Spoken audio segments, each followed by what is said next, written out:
اعوذ باللہ من الشیطان الرجیم بسم اللہ الرحمن الرحیم لقد من اللہ علی المؤمنین اذ بعث فیہم رسولا من انفسہم یتلو علیہم آیاتہ ویزکیہم ویعلمہم الکتاب والحکمہ وإن كانوا من قبل لفی ضلال مبین۔ صدق اللہ العظیم۔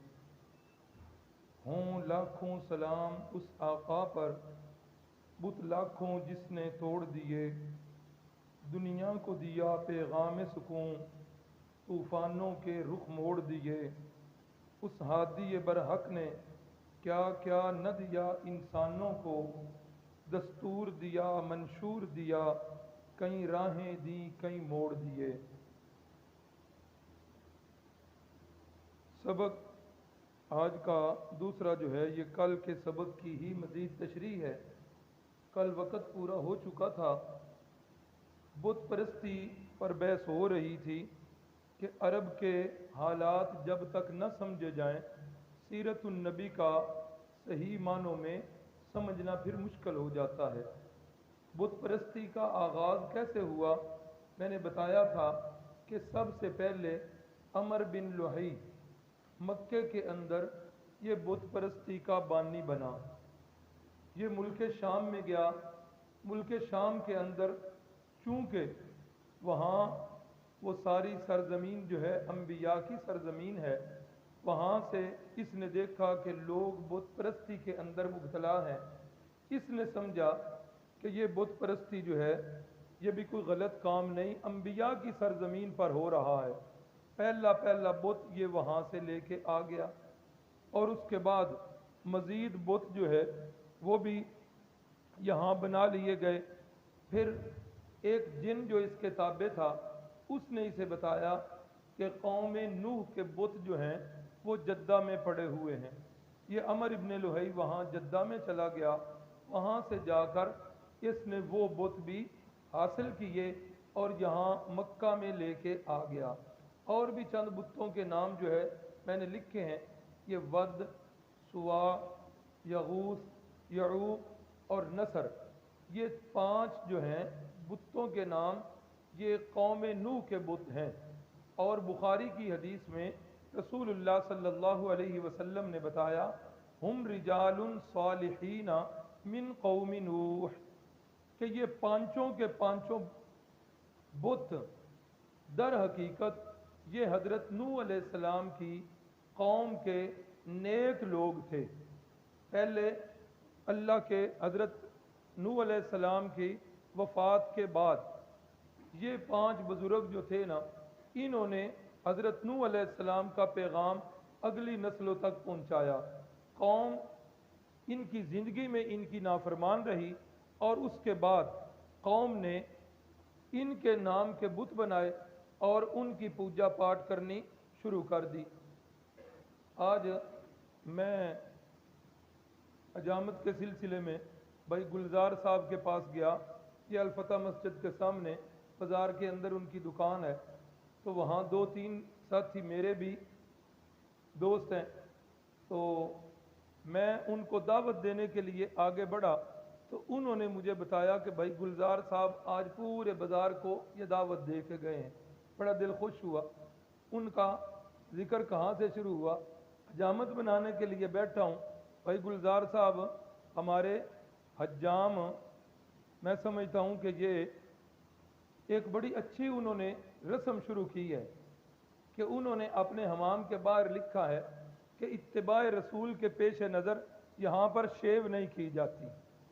کل ادھر کہنے لگے کہ میں ان کی تصویریں لے کر، انہوں نے حجام کی اپنی جو ہے یونین بنائی ہوئی ہے، میں ان سب کو دعوت دوں گا، اور یقیناً انہوں نے دی بھی ہوگی۔ تو جس وقت میں حجامت بنوا رہا تھا تو جو ان کی خوبی ہے وہ بتانے لگا ہوں، اللہ کرے یہ ذوق ہم سب کا ہو جائے۔ تو مجھے کہنے لگے کہ رات ایک آیت کا حوالہ دینا آپ بھول گئے ہیں۔ میں نے کہا ابھی بحث مکمل نہیں ہوئی، ٹھیک ہے آپ بتائیں۔ تو وہ چھوٹا سا ایک لفظ میں نے لکھا ہے، یہ قرآن مجید نے بہت سارے اعتراضات کا جواب دے دیا، اور یہی آیت بھائی گلزار صاحب نے پڑھی۔ دھوکہ یہ دیا جاتا ہے کہ وہ جو قوم میں مشرک اقوام تھی وہ بتوں کی عبادت کیا کرتی تھی۔ یہ 5 نام جو میں نے بتائے یہ سورہ نوح کے اندر ان کے نام کا ذکر ہے، اور بخاری کی حدیث میں آیا کہ رسول اللہ نے فرمایا ہم رجال صالحین من قوم نوح، یہ 5 بزرگ حضرت نوح علیہ السلام کی قوم کے ولی اللہ تھے۔ معلوم کیا ہوا کہ یہ بت جو ہیں سامنے ہوتے ہیں، دماغ کے اندر ان کے پیچھے شخصیات ہوتی ہیں۔ قرآن مجید میں اللہ نے فرمایا ان الذین تدعون من دون اللہ عباد امثالکم، بے شک جن جن لوگوں کی تم عبادت کرتے ہو، عباد امثالکم معنی ہے ذہن میں کہ وہ بت ہیں تم جیسے، یہی معنی ہوگا، پھر کیا معنی ہوگا؟ عباد کس کی جمع؟ عبد کی جمع، اور عبد کا معنی بندے۔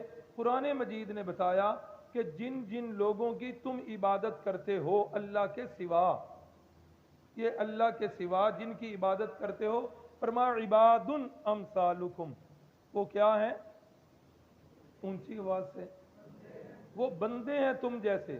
پہلے تو پچھلے لفظ پہ غور کریں، تدعون من دون اللہ، قرآن جن سے مخاطب ہو رہا ہے ان کے اندر یہودی بھی ہیں، ان کے اندر عیسائی بھی ہیں، ان کے اندر مشرکین مکہ بھی ہیں۔ یہودی کس کی عبادت کرتے تھے؟ اللہ کی عبادت تو کرتے تھے نا۔ اللہ کی عبادت کے ساتھ کس کی عبادت کرتے تھے؟ حضرت عزیر علیہ السلام کی، جنہیں ابن اللہ کہتے تھے۔ عیسائی کس کی عبادت کرتے تھے؟ حضرت عیسیٰ علیہ السلام کی۔ مشرکین مکہ کن کی عبادت کرتے تھے؟ حضرت ابراہیم علیہ السلام کے بت بنا کے، حضرت اسماعیل کے۔ یہ مشرکین مکہ کے بتوں کے نام نیچے لکھے ہوئے ہیں، لات، منات، عزا اور حبل۔ یہ بھی کون لوگ تھے؟ یہ لات کے بارے میں سیرت نگار لکھتے ہیں یہ ایک بڑا نیک آدمی تھا، سارا سال ستوؤں کو اکٹھا کرتا، شہد کو اکٹھا کرتا۔ جس وقت حج کا موسم آتا، مکہ شریف میں آنے والے جتنے رستے ہوتے ان سب پر فی سبیل اللہ یہ ستوؤں کی اور شہد کی سبیل لگا دیا کرتا تھا۔ عربی کے اندر لات لتس سویق سے ہے، ستوؤں کو گھول گھول کے پلانے والا۔ تو یہ بندہ ستوؤں کو گھول گھول کے پلاتا تھا، بڑا نیک آدمی تھا۔ جب فوت ہو گیا اسی کے نام کا بت بن گیا۔ اسی طرح آخری بت حبل، یہ حبل جو ہے یہ حابیل کا بگڑا ہوا نام ہے۔ حضرت آدم علیہ السلام کے جو 2 مشہور بیٹے ہیں، ایک کا نام حابیل اور دوسرے کا نام قابیل۔ قابیل نے اپنے بھائی حابیل کو قتل کیا تو یہ حابیل کا بت بنا۔ چونکہ مکے والوں کے نزدیک حابیل جو ہے یہ مظلوم تھا، اس مظلوم کا انہوں نے بت بنا لیا۔ زور بھائیوں اس لیے دے رہا ہوں، یہ صرف سیرت النبی کا سبق نہیں، یہ صرف سیرت النبی کا سبق نہیں، یہ سیرت الانبیاء کا سبق ہے۔ کس کا سبق ہے؟ سیرت الانبیاء کا سبق ہے۔ تمام انبیاء، قرآن مجید کا 17واں پارہ ہے، سورت کا نام بھی سورت الانبیاء ہے۔ اللہ کی سنت اور عادت تو یہ ہے نا کہ سورت کے نام میں سے، سورت کے عبارت میں سے کوئی ایک نام لیا تو اس پر سورت کا نام رکھ دیا۔ سورت البقرہ گائے کا ذکر ہے، اس کے نام سے سورت کا نام رکھ دیا۔ آل عمران حضرت عیسیٰ علیہ السلام کے خاندان کا ذکر ہے، آل عمران کا، اسی سے سورت کا نام رکھ دیا۔ سورت النساء عورتوں کے حقوق کے تذکرے ہیں، اسی کے نام سے سورت کا نام رکھ دیا۔ سورت المائدہ اسی طریقے کے ساتھ سارا ایسا ہے۔ یہ جو 17ویں پارے کی سورت الانبیاء ہے، میرے شیخ، میرے استاد حضرت قاضی عصمت اللہ صاحب نور اللہ مرقدہ فرمایا کرتے تھے دورہ تفسیر میں، سورت کا نام سورت انبیاء ہے۔ ہونا تو یہ چاہیے تھا کہ اس سورت کے اندر سارے انبیاء کے نام ان کا تذکرہ ہوتا، لیکن جب ہم دیکھتے ہیں کہ چند انبیاء کے نام کا تذکرہ ہے تو سوال ذہن میں آتا ہے پھر اس سورت کا نام انبیاء کیوں رکھ دیا؟ تو استاد اللہ غریق رحمت فرمائے فرماتے تھے کہ سارے انبیاء کا ذکر تو نہیں، ان کے ناموں کا ذکر تو نہیں، لیکن سارے انبیاء جس مسئلہ کے لیے آئے اس مسئلہ کا ذکر۔ ما ارسلنا من قبلک من رسول الا نوحی الیہ انہ لا الہ الا انا فاعبدون۔ یہ مسئلہ توحید یہ سارے انبیاء کی دعوت ہے۔ مغالطہ یہاں سے لگتا ہے، شیطان نے ذہن میں یہ وہم ڈالا کہ وہ بتوں کی عبادت کرتے تھے اس لیے وہ مشرک ہے، اور ہم جو ہے نا بتوں کی عبادت تو نہیں نہ کرتے، ہم تو اللہ کے ولیوں کی عبادت کرتے ہیں، ہم تو اللہ کے نبیوں کی عبادت کرتے ہیں۔ یہ بتوں والی آیتیں اللہ کے نبیوں پر پڑھتے ہیں۔ قرآن مجید ہے 9واں پارہ ہے، وہ آخری جگہ بچی تھوڑی تھی، حوالہ دے دیا، بعد میں پوچھا بھی جا سکتا ہے۔ فرمایا ان الذین تدعون من دون اللہ عباد امثالکم، کہ جن کی تم عبادت کرتے ہو، تدعون، جن کی تم عبادت کرتے ہو، اس کے اندر عیسائی آئے کہ نہیں آئے؟ آ گئے۔ یہودی آئے کہ نہیں آئے؟ مشرکین مکہ بھی آئے کہ نہیں آئے؟ اب یہ عیسائی یہودی یہ بتوں کی عبادت نہیں کرتے تھے بلکہ اللہ کے نبیوں کی عبادت کرتے تھے، اس لیے قرآن نے بتایا عباد امثالکم، جن کی تم عبادت کرتے ہو وہ تم جیسے بندے ہیں۔ اس لیے کبھی بھی شیطان ذہن میں یہ وہم نہ ڈالے کہ وہ بت تھے۔ باقی رہی بتوں والی بات تو وہ بھی کل میں نے علامہ آلوسی کے حوالے سے بتا دیا کہ جن بتوں کی بھی عبادت کی گئی ہے، در حقیقت ان بتوں کے پیچھے شخصیات ہوا کرتی تھی، سامنے لوگ اس بت کو رکھتے اور ذہن کے اندر اس کی شخصیت ہوا کرتی تھی۔ یہ جتنے بتوں کے نام لکھے ہیں یہ پیچھے شخصیات ہیں، اس کے ساتھ ساتھ پھر انہوں نے بت بنا لیے۔ نبی پاک صلی اللہ علیہ وسلم کی حدیث، حضرت ام سلمہ رضی اللہ تعالی عنہا فرماتی ہیں کہ رسول اللہ صلی اللہ علیہ وسلم کے پاس یمن کے ایک کنیسہ کا تذکرہ ہوا، گرجے کا تذکرہ ہوا، اور اس گرجے کا نام ماریا رکھا ہوا تھا۔ تو رسول اللہ صلی اللہ علیہ وسلم کو بتایا گیا کہ وہ گرجا عیسائیوں کا ہے، اس کے اندر بت پڑے ہوئے ہیں۔ یہ ہمارے شہر میں جو گرجا ہے، آپ میں سے کسی کو جانے کا اتفاق ہوا، مجھے ایک ساتھی نے بتایا کہ یہاں بھی حضرت مریم صدیقہ کی تصاویر، حضرت عیسیٰ علیہ السلام کی تصاویر، یعنی تصاویر ہوں یا بت ہوں، پیچھے شخصیات ہی ہوتی ہیں۔ تو اماں جی نے فرمایا کہ رسول اللہ صلی اللہ علیہ وسلم کے سامنے جس وقت اس عیسائیوں کے گرجے کا تذکرہ ہوا تو میرے مرشد صلی اللہ علیہ وسلم نے فرمایا اولئک اذا مات فیہم الرجل الصالح، فرمایا یہ ایسی قوم ہے جس وقت کوئی نیک آدمی ان میں مر جاتا، بنو علی قبرہ مسجدا، تو اس کی قبر کو سجدہ گاہ بنا لیا جاتا یا اس کی قبر پر ایک مسجد بنا لی جاتی، وصوروا تلک الصورہ، پھر کیا کیا جاتا، اس بزرگ کی ایک صورت بنا کر سامنے رکھ لی جاتی۔ جگہ نہیں تھی، آگے رسول اللہ صلی اللہ علیہ وسلم نے فرمایا اولئک ہم شرار الخلق عند اللہ، لوگوں مخلوق میں سب سے بدترین قسم کے لوگ ہیں کون؟ جو غیر اللہ کی عبادت کرتے ہیں، جو اولیاء اللہ کی عبادت کرتے ہیں، انبیاء کی قبروں کو سجدے کرتے ہیں۔ ایک حدیث اور ذہن میں آ گئی، مرشد فرماتے ہیں لعن اللہ الیہود والنصارى، اللہ کی لعنت ہو یہودیوں پر، اللہ کی لعنت ہو عیسائیوں پر۔ یا رسول اللہ آپ تو ساری زندگی رحمتیں بانٹتے رہے، اب تو زندگی کے آخری ایام ہیں، زندگی کے آخری لمحات ہیں، یا رسول اللہ اب یہودیوں اور عیسائیوں پر لعنت، کیا قصور کیا انہوں نے؟ فرمایا اتخذوا قبور انبیائہم مساجدا، ان یہودیوں نے اپنے انبیاء کی قبروں کو سجدہ گاہ بنا لی، انبیاء کی قبروں کو سجدہ کرنا شروع کر دیا۔ انبیاء کی قبروں کو جو سجدہ کرے، رسول اللہ صلی اللہ علیہ وسلم نے فرمایا اس پر اللہ کی کیا ہو؟ اللہ کی لعنت ہو۔ انبیاء کی قبروں پر سجدہ کرنے والے پر لعنت، اللہ کے نبی فرماتے ہیں، اور اولیاء اللہ کی قبروں پر سجدہ کرنے والا بھلا وہ رحمت کا مستحق ہو سکتا ہے؟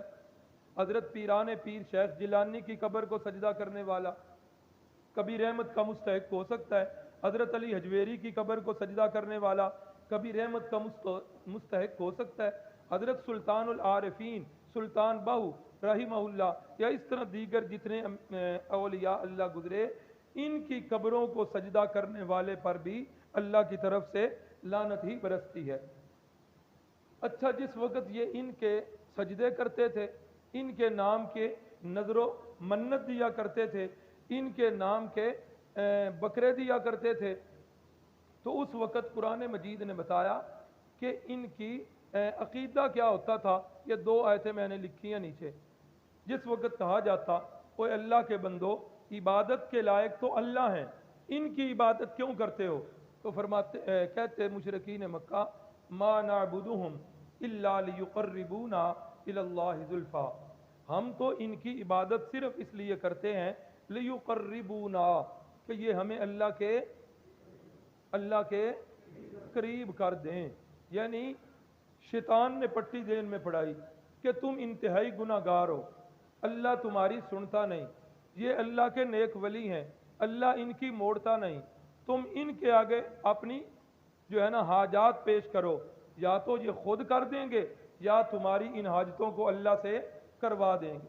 یہ شیطان نے پٹیاں پڑھائیں۔ قرآن مجید نے بتایا سورہ فاطر کا حوالہ کہ مشرکین مکہ کہتے تھے کہ ہم ان کی عبادت کس لیے کرتے ہیں کہ یہ ہمیں اللہ کے قریب کر دیتے ہیں۔ دوسری آیت سورہ یونس کی، وَيَعْبُدُونَ مِن دُونِ اللَّهِ مَا لَا يَضُرُّهُمْ وَلَا يَنْفَعُهُمْ، کہ یہ ان کی عبادت کرتے ہیں جو انہیں فائدہ بھی نہیں دے سکتے، جو انہیں نقصان بھی نہیں دے سکتے۔ وَيَقُولُونَ هَؤُلَاءِ شُفَعَاؤُنَا عِندَ اللَّهِ، یہ بحث تو ہو چکی کہ یہ عبادت کن کی کرتے تھے، انبیاء کی یا اولیاء کی۔ اللہ نے فرمایا جن کی عبادت کرتے ہیں، خواہ انبیاء ہوں خواہ اولیاء ہوں، وہ انہیں ذرہ برابر بھی نفع نقصان ان کا نہیں کر سکتے۔ اچھا جی، پھر یہ عبادت کیوں کرتے ہیں؟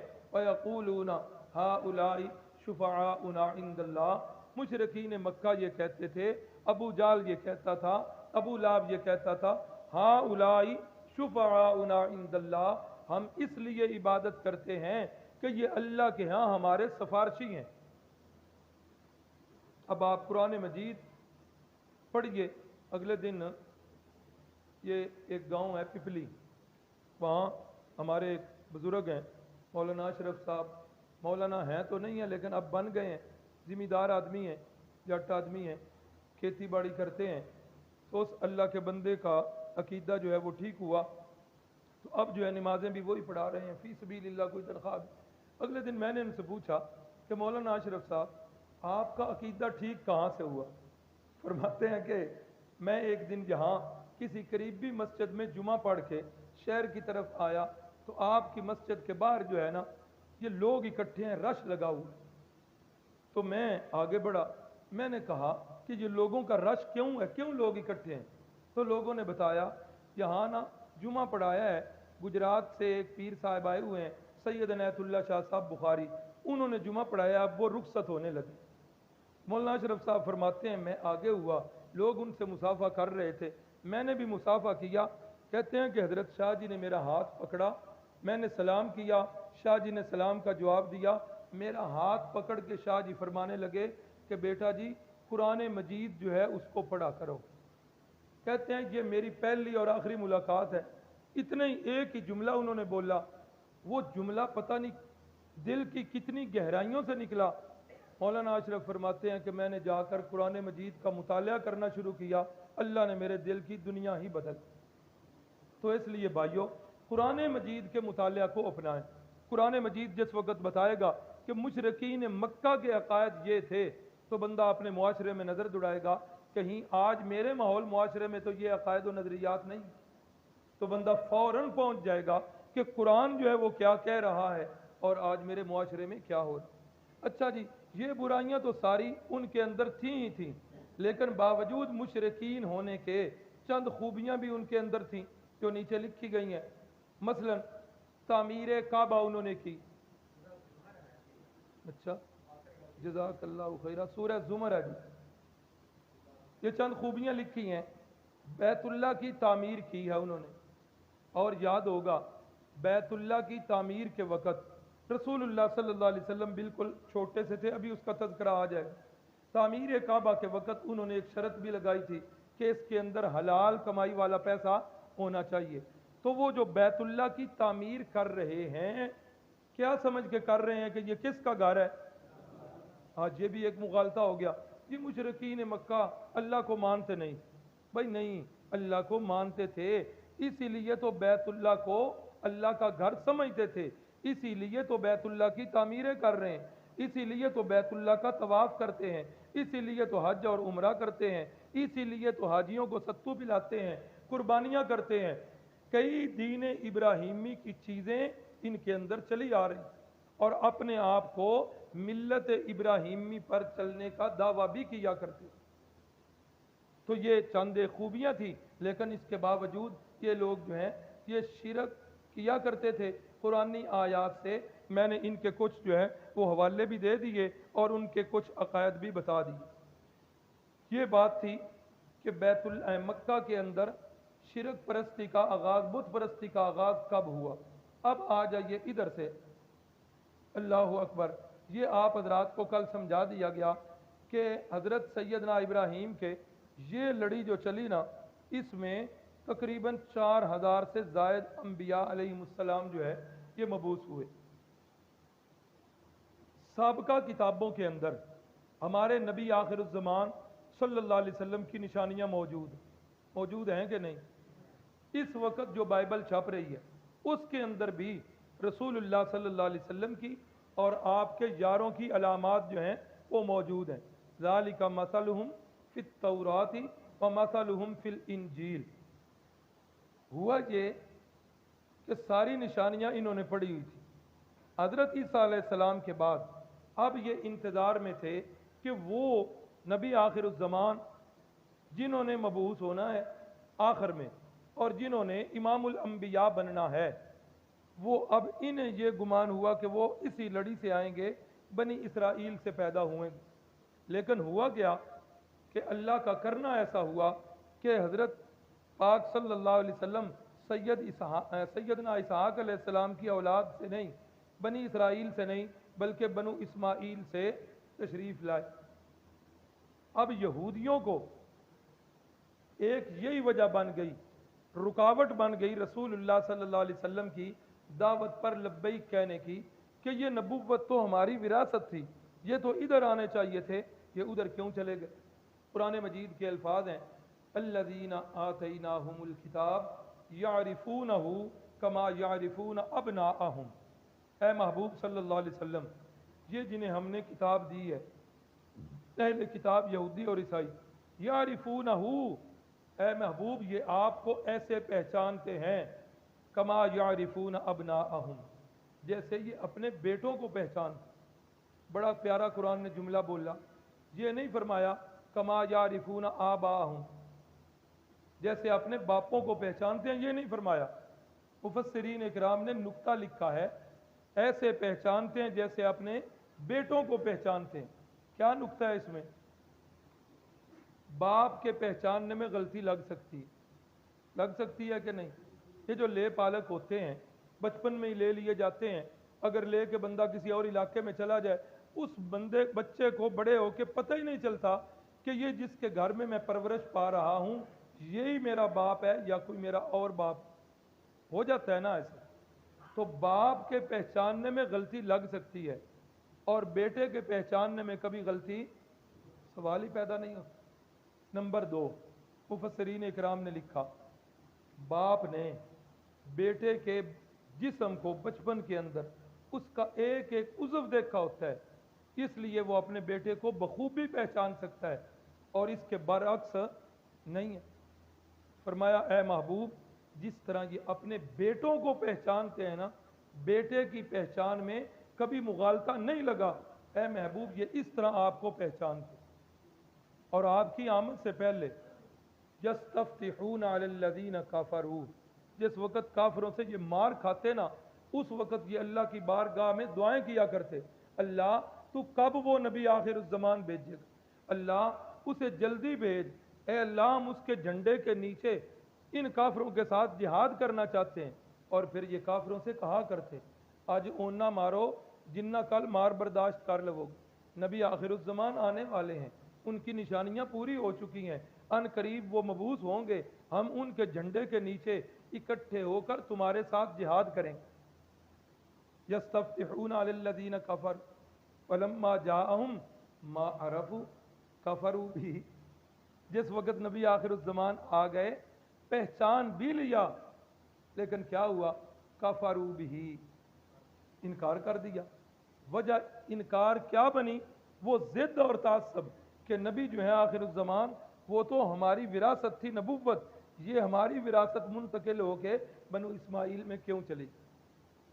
تو یہ حضرت سیدنا اسماعیل علیہ السلام کا جو شجرہ نسب میں نے بتایا، رسول اللہ صلی اللہ علیہ وسلم نے فرمایا اللہ نے ساری انسانیت سے اولاد ابراہیم کو چنا، فرمایا پھر اولاد ابراہیم سے اسماعیل کو چنا، فرمایا کہ پھر اولاد اسماعیل سے بنو کنانہ کو چنا، فرمایا بنو کنانہ سے پھر قریش کو چنا، فرمایا پھر قریش سے بنو ہاشم کو چنا، اور فرمایا پھر بنو ہاشم سے اللہ نے مجھے چنا۔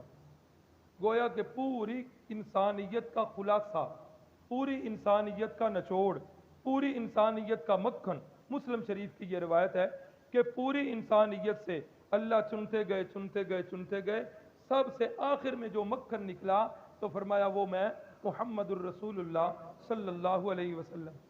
رسول اللہ صلی اللہ علیہ وسلم جب اپنا نسب نامہ بیان کرتے نا تو عدنان تک اپنا نسب نامہ بیان کرتے، عدنان سے آگے آپ صلی اللہ علیہ وسلم نسب نامہ بیان نہیں کرتے، اور فرمایا کرتے، حدیث کے الفاظ ہیں، طبقات کبریٰ کی حدیث ہے، فرمایا اس کے بعد نسب نامہ محفوظ نہیں ہے، اور آگے رسول اللہ فرماتے کذب النسابون، اس سے آگے جو شجرہ بیان کرتے ہیں وہ جھوٹ بولتے ہیں۔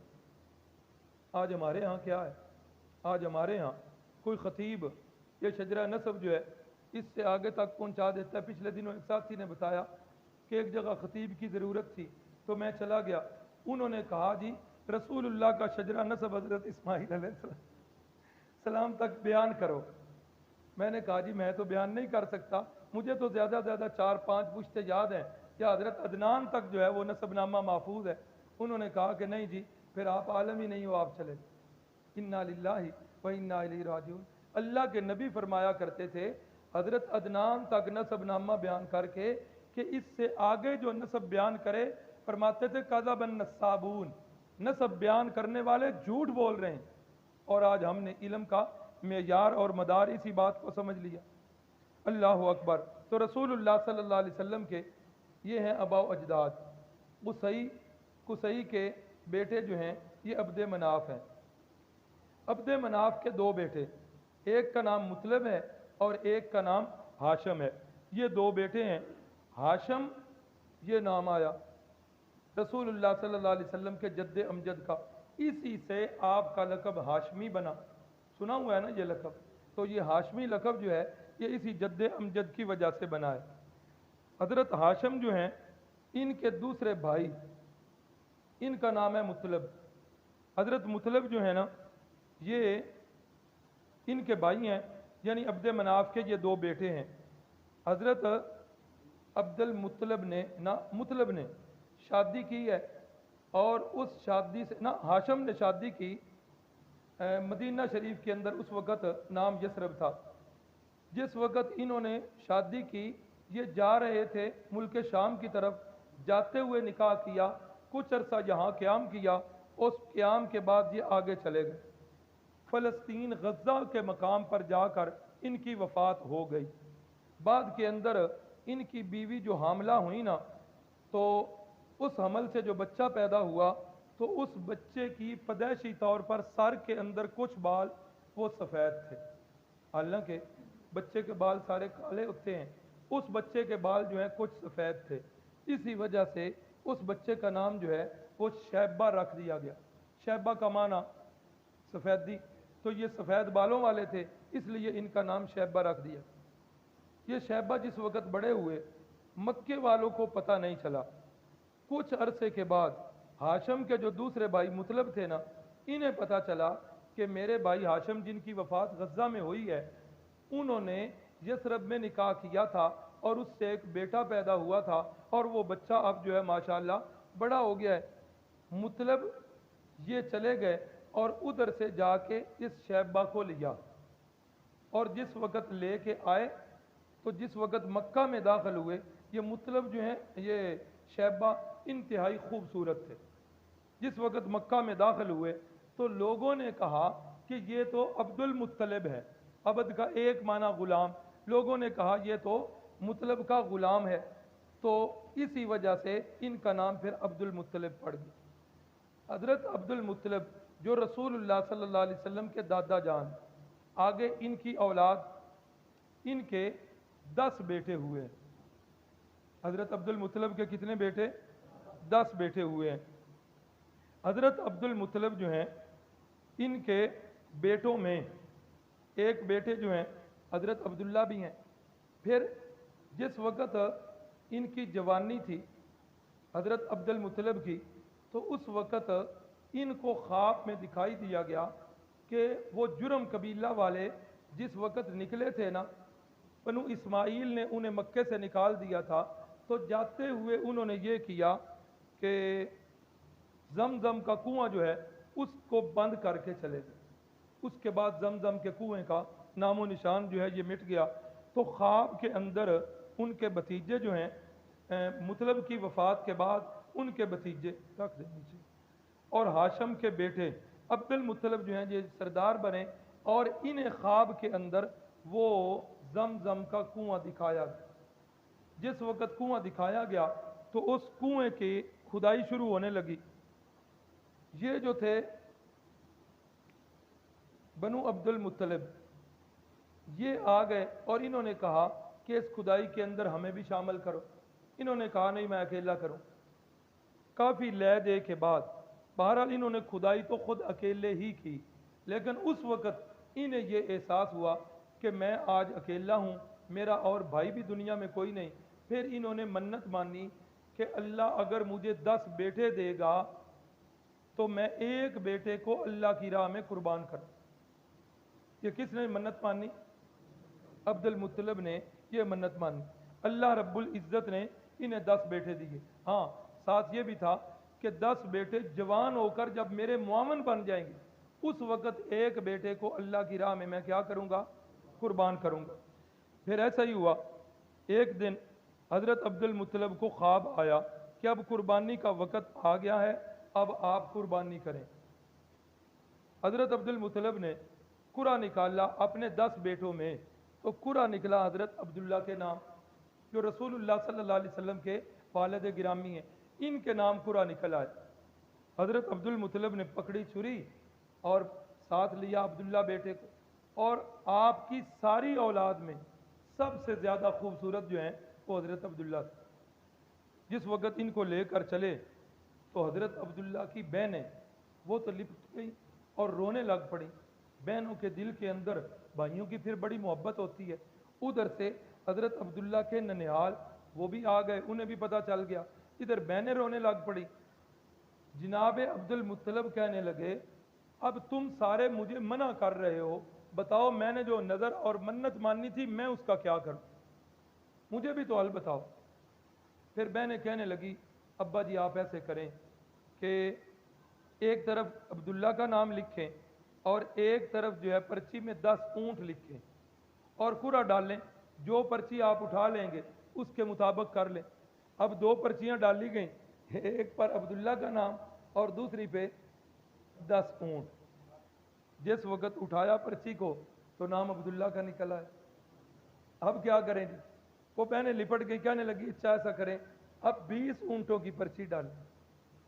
20 اونٹوں کی پرچی ڈالی، پھر نام حضرت عبداللہ کا، انہوں نے کہا 10 اونٹ اور بڑھا دیں، پھر اور 10 بڑھاتے گئے، نام حضرت عبداللہ کا نکلتا آیا۔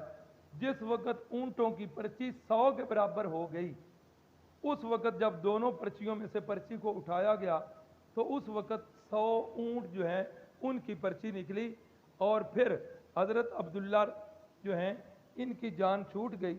حضرت امیر معاویہ رضی اللہ تعالیٰ عنہ اپنے شاگردوں کو حدیث بیان کر رہے ہیں، فرماتے ہیں کہ ہم رسول اللہ صلی اللہ علیہ وسلم کی محفل میں بیٹھے ہوئے، ایک بدوی صحابی آئے، دیہاتی صحابی آئے، اور انہوں نے آ کر آواز لگائی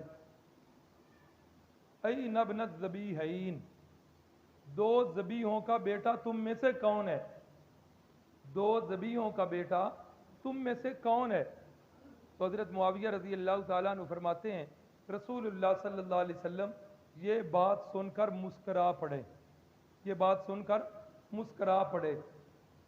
مسکراہٹ سے یاد آیا، زمانہ طالب علمی میں نے شیخ پورہ کی کوئی عالم دین تھے، ان کی کتاب پڑھی تھی رسول اللہ کی مسکراہٹیں، بڑا لطف آیا تھا۔ رسول اللہ کے آنسو اور رسول اللہ کی مسکراہٹیں، یہ دو کتابیں انہوں نے لکھی ہوئی تھی۔ شوق ہوا اور زمانہ طالب علمی سے اب میں بھی وہ واقعات اکٹھے کر رہا ہوں۔ اس کے اندر تو بڑے تھوڑے واقعات تھے، میرے الحمدللہ کافی جو ہے نا زیادہ واقعات ہو گئے ہیں، اور ابھی یہ کوشش جاری ہے۔ دعا کیجیے اللہ تعالیٰ اس کوشش کو کہیں بار آور کرے، پھر اللہ کو منظور ہوا تو یہ سارے واقعات جو ہیں آپ کو پرنٹ شکل میں مل جائیں گے، اللہ کو منظور ہوا تو۔ جس وقت حضرت معاویہ نے یہ حدیث بیان کی، شاگردوں نے پوچھا حضرت یہ کیا واقعہ ہے، کون تھا ذبیحین کا بیٹا؟ تو حضرت معاویہ مسکرا کے فرمانے لگے وہ ہمارے نبی پاک صلی اللہ علیہ وسلم ذبیحین کے بیٹے۔ شاگردوں نے پوچھا جی وہ کیسے؟ فرمایا ایک تو حضرت اسماعیل کی اولاد میں ہے، اور حضرت اسماعیل کا لقب کیا ہے؟ ذبیح اللہ، ایک تو اس کے بیٹے ہو گئے، اور دوسرا پھر حضرت معاویہ نے وہ ساری بات سنائی کہ جس وقت 100 اونٹوں کی پرچی نکلی تو 100 اونٹ ذبح ہو گئے، اور حضرت عبداللہ جو ہیں یہ بچ گئے، وگرنہ انہوں نے ذبح ہونا تھا۔ اس لیے اس بدوی نے کہا ای نبنت ذبیحین، اللہ اکبر۔ تو رسول اللہ صلی اللہ علیہ وسلم کے یہ والد گرامی حضرت عبداللہ جو ہیں یہ ایک ذبیح ہو گئے اور دوسرے ذبیح وہ ہو گئے۔ حضرت عبداللہ جو ہیں پھر ان کی شادی بھی یثرب کے اندر ہوئی، حضرت سیدہ آمنہ سے ان کی بھی شادی ہوئی ہے، اور شادی کے بعد رسول اللہ صلی اللہ علیہ وسلم ان کی ولادت باسعادت انہی سے ہوئی ہے۔ تفصیل سے کل کے سبق کے اندر ہی شاید حالات آ جائیں، یہ سلسلہ نسب نامہ جو ہے یہ میں نے بیان کر دیا۔ اس کے علاوہ ایک اور واقعہ جو آج ہی بتانا ضروری ہے، وہ یہ ہے کہ رسول اللہ صلی اللہ علیہ وسلم کی ولادت باسعادت سے پہلے تقریباً 50 دن پہلے یا 55 دن پہلے ایک اور بڑا واقعہ رونما ہو۔ وہ واقعہ کیا ہے؟ قرآن مجید کے 30ویں پارے میں سورۃ الفیل میں جس کا تذکرہ ہے، واقعہ آپ نے سنا ہوا ہے، وہ سارا آپ کے ذہن میں ہے، صرف اشارہ ہی کرنا ہے۔ ہوا کیا تھا کہ یمن کا گورنر جو ہے اس کا نام تھا ابرہہ۔ کہاں کا گورنر تھا؟ یمن کا گورنر ہے، ابرہہ اس کا نام ہے۔ اس نے جس وقت بیت اللہ کی شان و شوکت دیکھی، یہ کس وقت کا واقعہ ہے؟ آپ کی ولادت باسعادت سے 50 یا 55 دن پہلے کا واقعہ ہے، یعنی اس وقت بھی بیت اللہ کی شان و شوکت تھی، لوگ عمرہ کیا کرتے تھے، حج بیت اللہ اس وقت بھی ہوتا تھا۔ جس وقت اس نے حج کا جم غفیر دیکھا تو اس نے کیا کیا، اس نے بھی اپنے یمن کے اندر ایک بہت بڑا عالی شان مکان تعمیر کیا، بڑا عالی شان مکان، اور اس نے لوگوں کے اندر اعلان کروا دی کہ اب جو ہے نا مکہ میں جانے کی ضرورت نہیں، میں نے اس سے بہترین مکان جو ہے وہ یہاں یمن میں تیار کروا دی۔ اب عرب لوگ جو ہے نا یہ اپنی قومیت کے اندر بڑے متعصب ہیں، اپنے نسب نامے میں بھی بڑے متعصب، اتنے متعصب نسب نامے میں کہ اپنے نسب نامے تو محفوظ رکھتے تھے، اپنے جانوروں کے، اونٹنیوں کے اور گھوڑوں کے بھی نسب نامے محفوظ، کئی چیزوں کے اندر متعصب۔ اب یہاں بھی عرب سے ایک بندے کو پتہ چلا کہ بیت اللہ کے مقابلے میں اس بندے نے، یمن کے گورنر ابرہہ نے ایک مکان بڑا عالی شان بنایا ہے، اور یہ کہتا ہے کہ بیت اللہ مکہ میں جانے کی ضرورت نہیں، اب یمن میں آؤ۔ بھلا یہ بیت اللہ جس جگہ پر واقع ہے، اب تو چلو اس کی بڑی شان و شوکت ہے، اللہ اس کی شان و شوکت کو اور بڑھائے، اللہ اکبر۔ اس کی شان و شوکت اس کی بلڈنگ کی وجہ سے ہے؟ نہیں جی، بالکل اس کی بلڈنگ کی وجہ سے نہیں، اس کی نسبت اونچی ہے۔ بیت اللہ اللہ کا گھر ہے، اور یہ سب سے پہلا گھر روئے زمین پر یہ تعمیر کیا گیا، تو اس نے سمجھا کہ یہ بلڈنگ کی شان و شوکت ہے۔ تو ایک عربی اس کو پتہ چلا، اس نے غصے کے اندر آ کر یمن کا سفر کیا۔ دو روایتیں ملتی ہیں، ایک روایت یہ کہ اس نے جو گھر بنایا تھا یہ اس کے گھر میں جا کے عربی پخانہ کر کے آ. اور دوسری روایت یہ ہے کہ اس نے رات کو وہاں جو ہے قیام کیا اور اس قیام کے اندر اس نے اس کے گھر کو جتنا ڈھہ سکتا تھا ڈھا دیا، اور اس کے ساتھ جو ہے پھر اس نے کیا کیا، وہاں جن چیزوں کو آگ لگ سکتی تھی اس نے آگ لگا. اب صبح اٹھ کر یہ تو رات کو ہی واپس آ گیا. صبح جب اٹھا اس نے دیکھا کہ میں نے اتنا کروڑوں روپیہ لگا دیا اور ایک رات کے اندر اس کا حال یہ کر دیا. لازماً یہ کسی عربی کی سازش ہے. تو اس سازش کے نتیجے میں اس نے پھر ایک لشکر جرار تیار کیا. لکھنے والے لکھتے ہیں کہ 60,000 کا لشکر تھا، اس کے کم و بیش بھی روایتیں ہیں. تو 60,000 کا لشکر، اور لشکر کے اندر بھی زیادہ ہاتھی وہ لے کر آیا. تو جس وقت یہ مزدلفہ اور مینا کے قریب پہنچا، یہ مکہ کے جو رہائشی تھے ان کو پتہ چلا. اب انہوں نے تو اپنی زندگی میں، بعض لوگوں نے ہاتھی پہلی دفعہ دیکھا، اب اتنی زبردست فوج ہو اور فوج بھی ہاتھیوں کے اوپر سوار ہو، اب یہ بڑے پریشان ہو. بڑے جا کے ترلے منت کیے گئے، کوئی نہیں. اب جس وقت یہ بیچارے جنگ تو کر نہیں سکتے تھے، غیر مسلح لوگ تھے، پھر ادھر بڑی فوج ہے، منظم فوج ہے، اور یہ غیر منظم لوگ ہیں. اب انہوں نے کیا کیا، انہوں نے پہاڑیوں کا سفر کیا، پہاڑوں کے اوپر جا کے بیٹھ گئے اور بیچارے اوپر جا کے رو رو کے اللہ کی بارگاہ میں دعائیں کرنے لگے کہ مولا ہم تو بے بس ہیں، اب تو ہی انہیں بچا سکتا ہے. پھر ایک اور بھی واقعہ ملتا ہے کہ جناب عبد المطلب کی اونٹنیاں چرتے چرتے اس طرف چلی گئیں اور اس کے فوجیوں نے پکڑیں اور وہ اونٹ پکڑ کے اپنے بادشاہ ابرا کے پاس لے گئے. جناب عبد المطلب کو پتہ چلا کہ میری اونٹنیاں جو ہیں وہ ادھر چلی گئی ہیں، تو یہ اس کے پاس گئے، ابرا کے پاس. اور ابرا نے سمجھا کہ مزید مذاکرات کرنے کے لیے یہ مکہ کے سردار آئے ہیں. تو انہوں نے جس وقت ملاقات کی تو انہوں نے کہا کہ میری اونٹنیاں آپ کے کرندوں نے پکڑ لی ہیں، تو مہربانی کریں میری اونٹنیاں واپس کر دیجیے. ابرا کہنے لگا واہ بھائی واہ، میں تو سمجھتا تھا کہ آپ بیت اللہ کے متعلق بات کرنے کے لیے آئے ہو، لیکن آپ اونٹنیوں کی بات کر رہے ہو. تو اس موقع پر جناب عبد المطلب نے ایک جملہ بولا، فرمایا آنا رب الابل، کہ سنو میں اونٹنیوں کا مالک ہوں، اس لیے میں اونٹنیوں کی بات کر رہا ہوں. وللبیت رب، اس بیت اللہ کا ایک رب موجود ہے، اس کا مالک موجود ہے، وہ جانے تو تو جانے، مجھے تو میرے اونٹ جو ہیں وہ واپس لوٹا دیجئے. پھر ایسا ہوا کہ جس وقت وہ ظالم بادشاہ چلا، اللہ فرماتے ہیں پھر ہم نے کیا کیا، الم تری کیف فعل ربک باصحاب الفیل، کیا آپ نے دیکھا تیرے رب نے ہاتھی والوں کے ساتھ کیا سلوک کیا.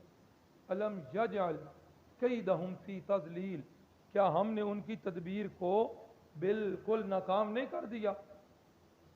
فارسل علیہم طیرا ابابیل، ہم نے ان کے اوپر چھوٹے چھوٹے پرندے بھیجے. بعض لوگ سمجھتے ہیں یہ جو ابابیل اوپر اڑ رہے ہیں اس سے مراد یہ ہے، نہیں. ابابیل عربی زبان کے اندر چھوٹے پرندوں کے جو جھنڈ ہوتے ہیں نا انہیں کہا جاتا ہے. چھوٹے چھوٹے پرندے تھے، ہر پرندے کے پاس 3 چھوٹے چھوٹے کنکر تھے، ایک اس کی چونچ میں اور 2 اس کے پنجوں میں، اور وہ آ کر ان کے اوپر پھینکتے تھے. اور پھر اس سے نتیجہ کیا نکلا کہ وہ کنکر جس کو پہنچتا اس کی حالت تو غیر ہو جاتی. بعض تو لوگ یہ لکھتے ہیں کہ سارے کے سارے ہی تباہ و برباد ہوئے، بعض لکھتے ہیں نہیں سارے تباہ نہیں ہوئے ادھر، بلکہ کیا ہوا جن کو کنکر لگے اتنی بھگدڑ مچی کہ وہ جہاں سے کنکر گزرتا گولی کی طرح گزرتا اور دوسری طرف سے سوراخ کرتا، اتنی جلن ہوتی کہ وہ بندہ پھر سکون سے بیٹھ نہیں سکتا. کچھ کے ساتھ یہ سلوک ہوا اور باقی جتنے لوگ تھے وہ بھگدڑ میں مارے گئے. بہرحال جو کچھ بھی ہوا اللہ فرماتے ہیں فجعلہم کعصف مأکول.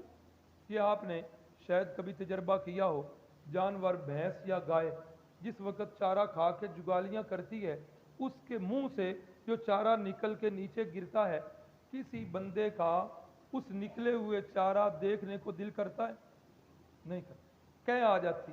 اللہ فرماتے ہیں ہم نے ان کا یہ حال کیا کعصف مأکول، جیسے کھایا ہوا چارہ ہوتا ہے.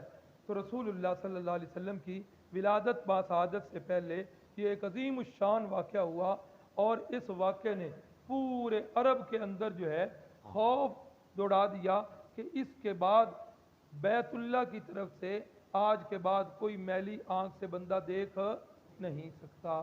اللہ سے دعا ہے اللہ رب العزت یہ جس بیت اللہ کے ہم تذکرے کر رہے ہیں، اللہ رب العزت اس کی زیارت نصیب فرمائے اور بار بار نصیب فرمائے، اور اللہ اس کی شرافت کو اور بڑھائے۔